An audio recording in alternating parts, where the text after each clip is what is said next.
Hey y'all, so I told y'all that I was gonna keep, start doing my little 304 content, I guess.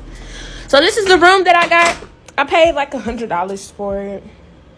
Don't mind my suitcase.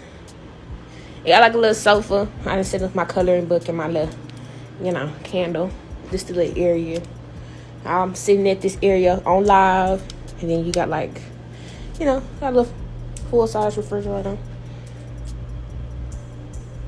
Little sink. I love a room that got 2 sinks. Now, before we go any further in this particular video, I just want to say, I didn't know this was a thing, that there are individuals out here who are almost glorifying their 304 behavior. Now, when I said take accountability, I meant take accountability in every way. So maybe this is one way of taking accountability of what you're actually doing and you are aware of it. And I get it. But why have we come to this point? And I know that this type of behavior has been around forever. It's not new. Nothing's new under the sun. I get it. I see it as such a degrading thing, in my opinion. And I know everybody have their own opinion, but now this is actual content. 304 room tours. This is where I always say, bring a little shame back and promote something else. But this is almost like a promotional thing where now there's 304 room tour content to show you where the 304 behavior happens and that it is happening. And it's another way to try to capitalize on this type of behavior.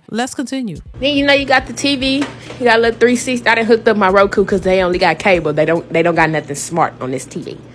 So TT did, And then it got a 360 mount on it. So you can either have it facing towards the sofa or facing towards the bed. Towards the bed. And I got my little stuff sit down. This the room. My first night here was $100. My second night here was like $85. I didn't pay a deposit, but they do charge a deposit. You got a full length mirror. Yes, I call this a mirror. And then you got the restroom. It's big. I got my soaps and stuff already out, and my wipes for the teas. And then my hygiene. But yeah, it's a cool little $100 room. Y'all know this the little closet area right here. But yeah, it's a nice little cool little room for $100.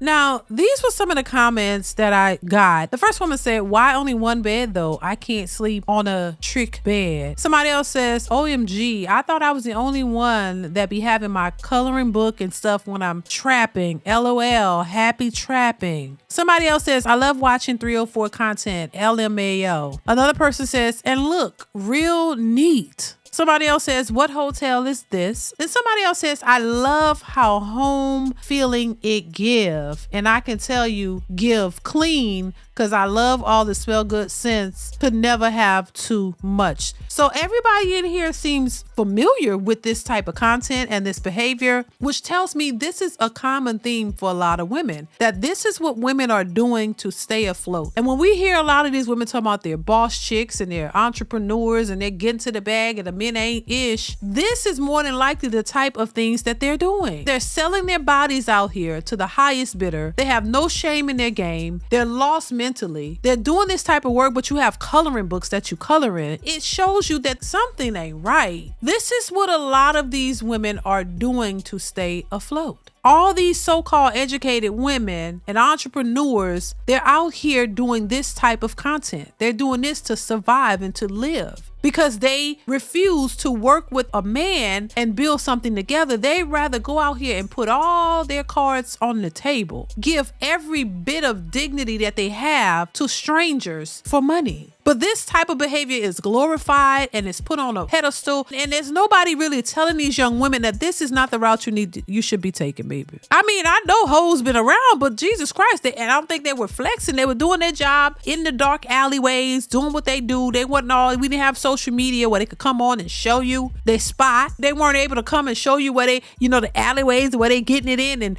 doing the quickies and all that for $5 and $10. Now you can show all of this. You can expose what you do, how you do it, where you do it at, and nobody's ashamed, and they show in your face like you don't care. Like, it's a flex. But these be the same ones saying, oh, I can have me a husband and I want a family and a man gonna take me seriously and he gonna come and take me out these trap houses and he gonna really like give me a new lifestyle and I ain't gonna have to work and I ain't have to do nothing. Why would a man want to do that for you? But then, just to make it even, there are some of these women who say, I don't need no man. A man ain't the goal. I don't want a family. I don't want a husband. I'm doing me. I'm living my best life, getting to the money. But is it worth it? Because at the end of the day, the money ain't gonna last forever.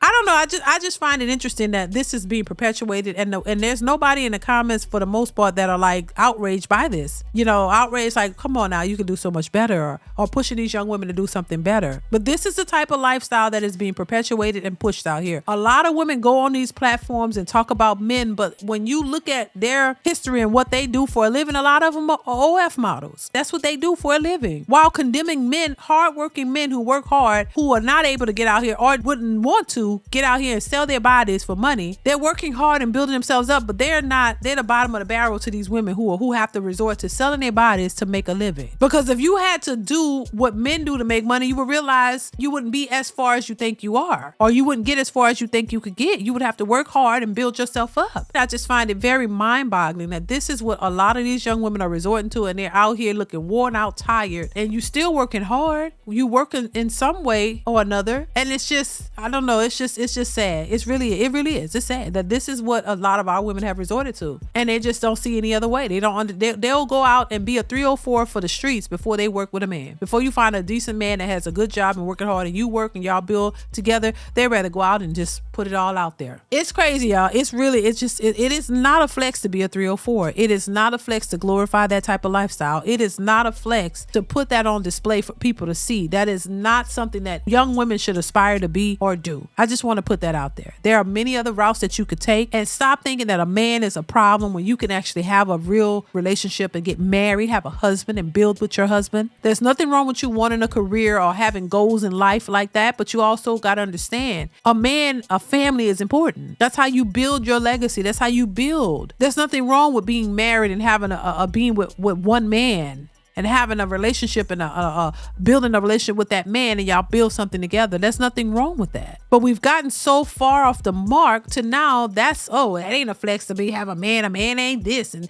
marriage ain't this. That ain't the goal. But to be a 304 and trying to exploit that and make money on social media is a flex. To even have to consider yourself a 304, is that a flex? I don't give a damn how much money you make. That is not a flex in no way possible. Listen, this is not it. I just listen. Y'all let me know what y'all think. Chime in the comments, y'all. Baby, listen, chime in. I want to hear your thoughts. Keep the conversation going. What do you think about this? I want to hear your thoughts in the comments. Comment, like, subscribe to the channel if you haven't already. Hit that bell to be notified when I upload new content, y'all. I will catch you in the next one. Bye.